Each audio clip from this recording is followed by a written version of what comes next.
We keep being stuck because we're not inviting more flow in our life. And so the reason why you ask yourself how to live this life is because you're in your head. And I feel so stable right now. This is what you can accomplish if you do true healing work, deep healing work. What I often say to my community is that the only thing you want is to feel. But you see, as soon as you feel, even if it's fear, even if it's shame, if you feel that, you will feel more alive. And you're not numb because you are powerless. You are numb because you are afraid of feeling. Let yourself be touched by your own story. It's beautiful to be sad. Probably, in my experience, 90% of your symptoms, of your struggles happen because you're not feeling what's suppressed.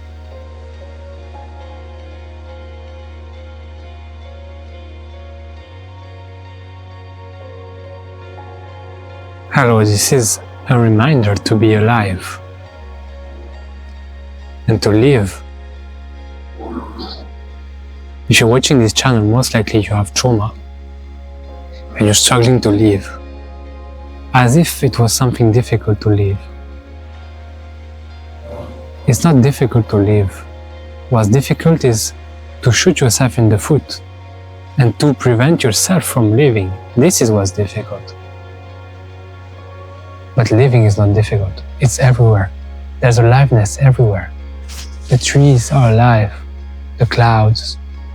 And even if I look down on the earth, there are so many different insects and animals. Life happens spontaneously, naturally. You don't need to intervene. But when we have trauma, we feel so disconnected from aliveness. We feel so dead inside. And we feel dead because we are not processing our feelings.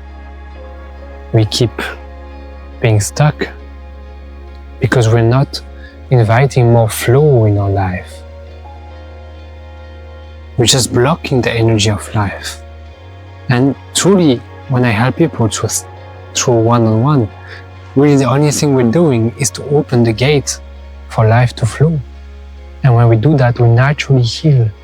Naturally, the emotions that are buried will start to rise to the surface. Then we can take care of them. And look at these chickens.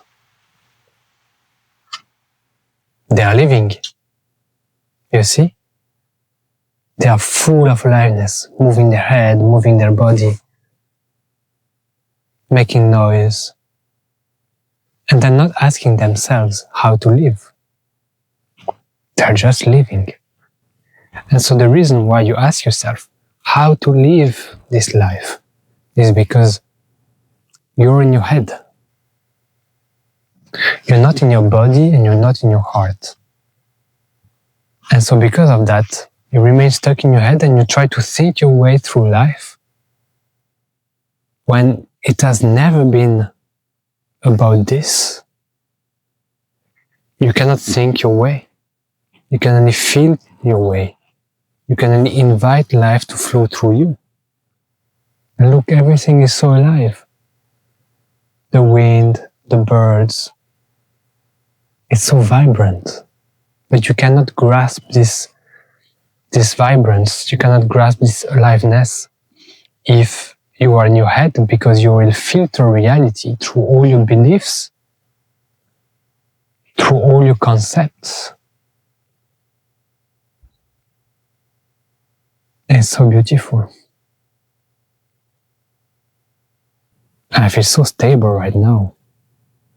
This is what you can accomplish if you do true healing work, deep healing work, to feel stable and alive and connected.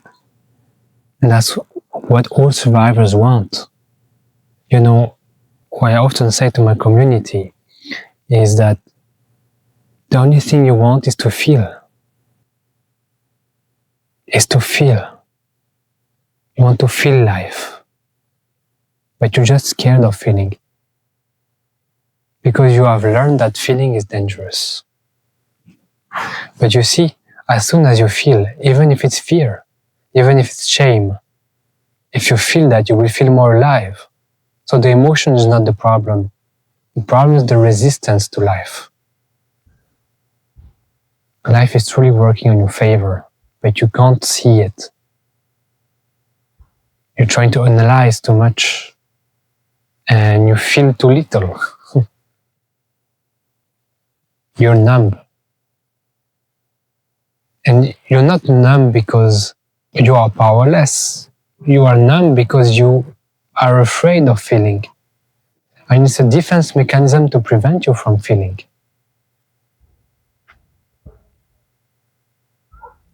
It's okay to feel. You're allowed to. You're allowed to be scared. You're allowed to feel shame. You're allowed to grieve and be sad. You know, sometimes my clients, they say, but I don't want to feel sad. But being sad is not a problem. It's beautiful to be sad. It's like when you watch a movie and the character is sad. It's so touching. Let yourself be touched by your own story. It's beautiful to be sad. No, the problem is the resistance. Because if you would allow yourself to feel sad, and you will allow yourself to cry out the pain, like sincerely, deeply, it will be a liberating experience, not a painful experience. The pain arises because the sadness is blocked. That's the reason, the true reason why the pain arises. So, if you want to feel alive again, you will have to be alive.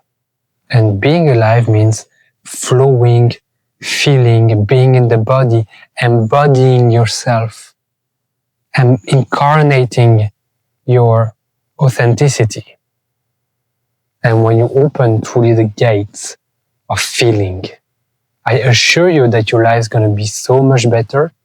And probably, in my experience, 90% of your symptoms, of your struggles happen because you're not feeling what's suppressed. As soon as you feel, the overwhelm will reduce, the overthinking will reduce, the anxiety will reduce. Like, you will be surprised how much we feel anxiety, not because of something happening around us or in our life, but we feel anxiety because we are anxious about feeling. So let it happen. Let the change happen. Let yourself transform.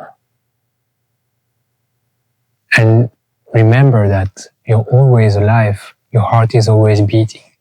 You're fooling yourself into thinking you're dead. So if you come to me and you sincerely wish to transform, I'm going to hold space for you. So deep. So in such a stable way. With so much compassion, because I've been through so much that I understand your pain. And you're going to transform. And through me holding space for you, through me being here to listen to your story and giving you the keys to unlocking your resistances and pointing at the right direction to live a better life, you will blossom in such a beautiful way. So don't be scared. Click on the link if you're interested in the description and send me a message on WhatsApp and we're going to chat. You can do a free session and I can show you the way through peace, through bliss, and through liberation from human suffering.